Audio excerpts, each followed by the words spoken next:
Good morning, YouTubers. So what you're looking at is a in-part Strawbale house. I'm going to go over this thing in some detail as I approach. I just want to give everybody a look at it from a distant shot.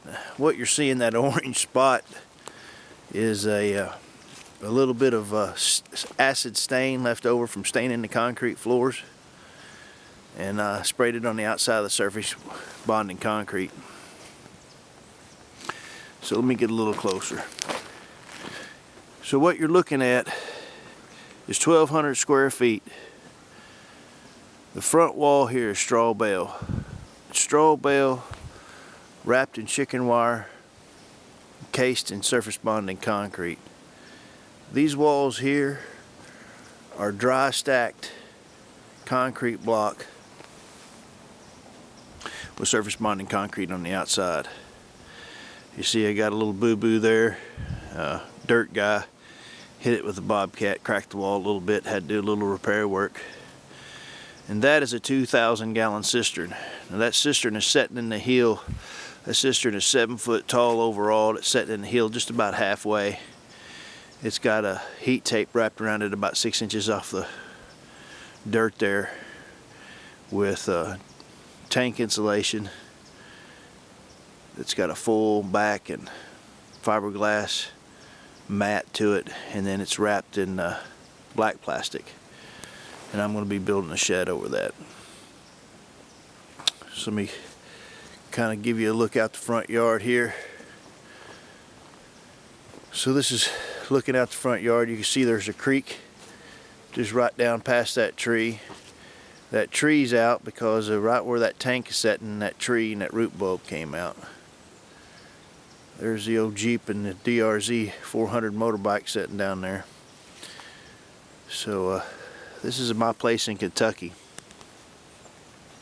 This place belonged to my father and grandfather. It's been passed down through the generations, and all the stuff and experiments you see on YouTube has been learned, so I was able to build this house. There's a couple features here that I want to show you that I'll be doing some videos on. Right over there, there's a spring across that creek that I'm going to be developing. I'll probably be doing videos on that. And now around to the house, you can see I've already got rocks piled up here. I'm storing rocks because I'm going to do some rocks on the face of the house here, about 3 foot up underneath the windows. But I've got quite a bit more done on the house on the inside than I have on the outside. So let's go inside and take a look.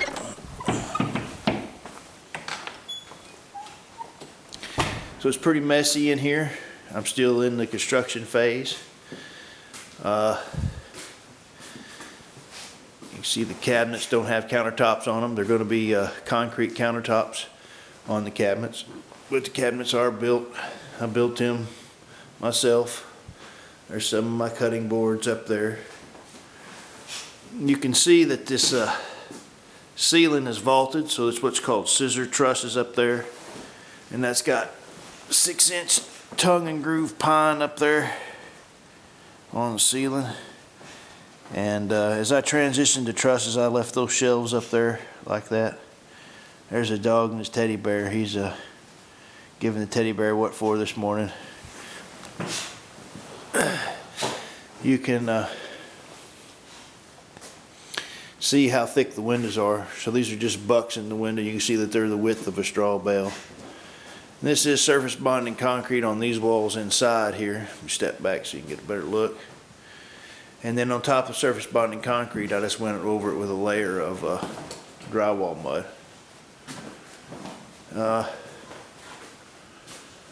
That is my attic access door there. There's an old barn up here that was on the place when I was a kid. So I took some barn wood off of it, made a door out of the barn wood that I played in when I was a child. And that is an old twisted tree limb there that had a vine growing around it that I made for a handle to open that, and that's on hinges, and that goes inside there. All the lights in here, of course, are LED. I've already got the power on. Now it's not completely done. So I don't have any trim around the floor there. The doors are set. The floors don't have full all coats of polyurethane on them, but they'll be shined up a little bit more. I'll show you my bathroom here that I've done. So again, forgive me from the mess here.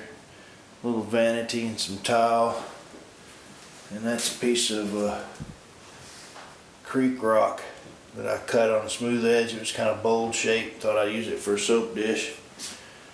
Let's see if I back up and turn it this way so you can see that radius corner shower there. They sell that glass door at the big box store, and it comes with a fiberglass unit, and I just bought the door itself and built the base out of these pebbles here. You can see those rock and stone and the curb here. And I just thought, since it was a cabin type environment, that would be a good way to go along with the decor, or the lack thereof. Here's a bedroom that just about got done. Let me turn the light on here so we can see. And you can see what I did on this side over here is I just took rocks out of the creek and went around that window. And on the inside of that window, that's stained concrete. That's just concrete troweled on mesh in there, rolled out and tied into those rocks. You probably can't see it really good because of the window light, the way it's catching the light coming through. And that wall up there has just been like rag painted. Offset some color. There's an old dresser that I did it's just wood glue and paint, and it causes it to crackle up like that and look antique. Let's go on back to another bedroom here.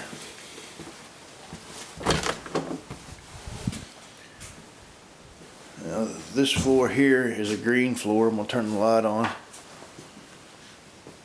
It's dirty, but maybe you could see the color underneath the dirt. I'm still doing a little sheetrock finish work in here, so everything's really dusty. I want to get over here at an angle and show you this window well here. Now that's done with ceramic tile. I didn't want these window wells to ever rot out, and so you can see that's done in a ceramic tile, and even a ceramic tile even smaller offset color around the outside of it. It's hard to catch it with the light the way it is. So it's 3 bedrooms. The other master bedroom's full of tools right now. There's no sense in showing it. There's another bathroom in the back. It's not finished, but stamped, stained concrete floors,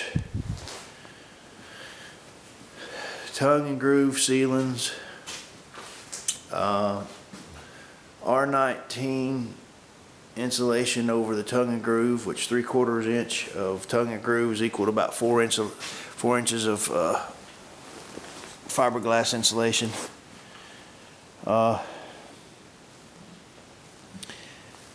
The rest of the house has R30 over the bedrooms.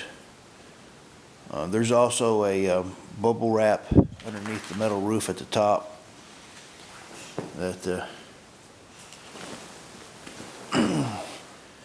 reflects the heat back down.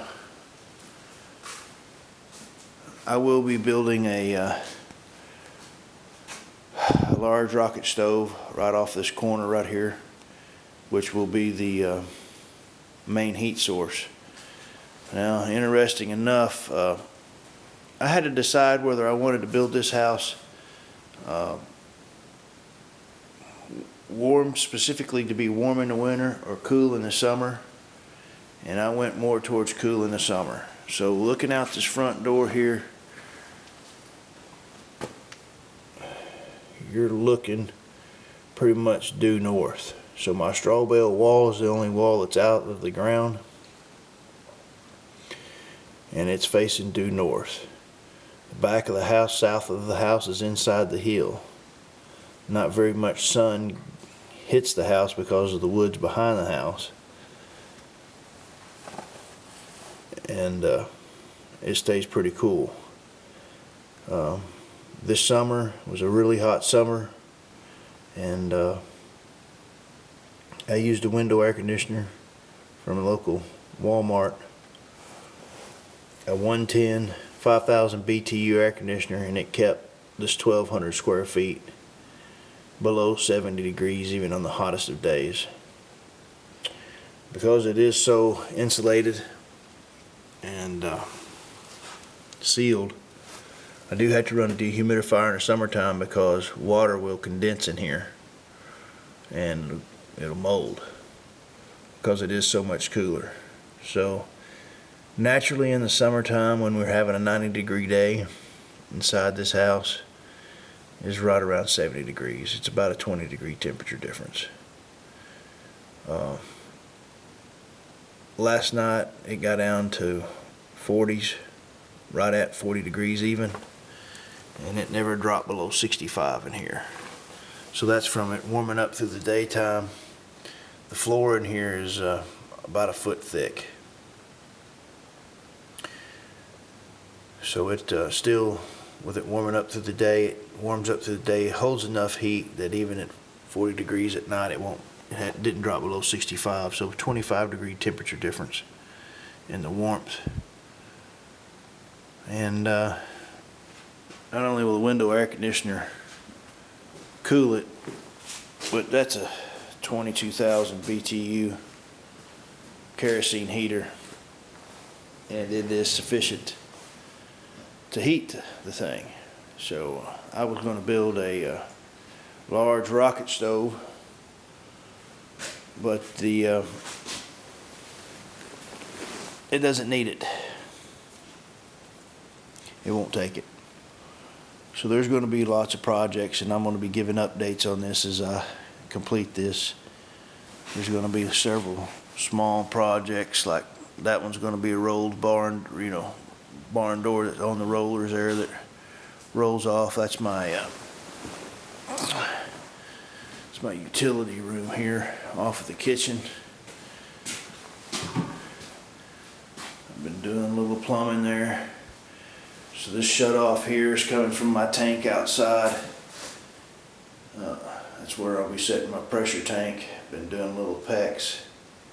Got some black tape holding that to that concrete wall. I got some glue holding that PEX to the wall in place where I want it. I'll peel that black tape off when I'm done.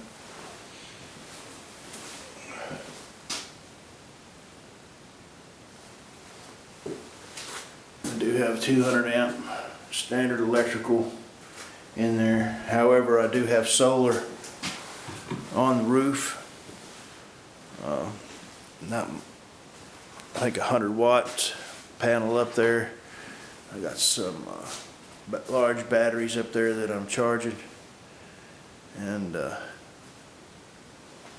you see that row of LEDs across there. So the solar is able to run that. That's about 20 watts of solar light going up there, and bought that off the internet. And of course that thing, it changes colors. You can make it any color you want to, which I only needed white, but it's kind of neat that it changes colors, and it'll dim and brighten. So that can make up pretty much most of my light being solar. It's enough to sit and watch TV by, get a drink of water, mess around in here at nighttime without messing anything up. This is my sidekick here. That's Dudozer right there. Yeah. His favorite hobbies are chasing that motorcycle down through the fields right there. He's a little bit tired. He's run about 7-8 miles this morning already. Take the edge off. So this is what I've been doing with my time. This is why I haven't produced any videos. I've been busy in this process here. And as I start to finish this thing up, I'll be documenting as it come along. Alright guys, well, thanks for watching.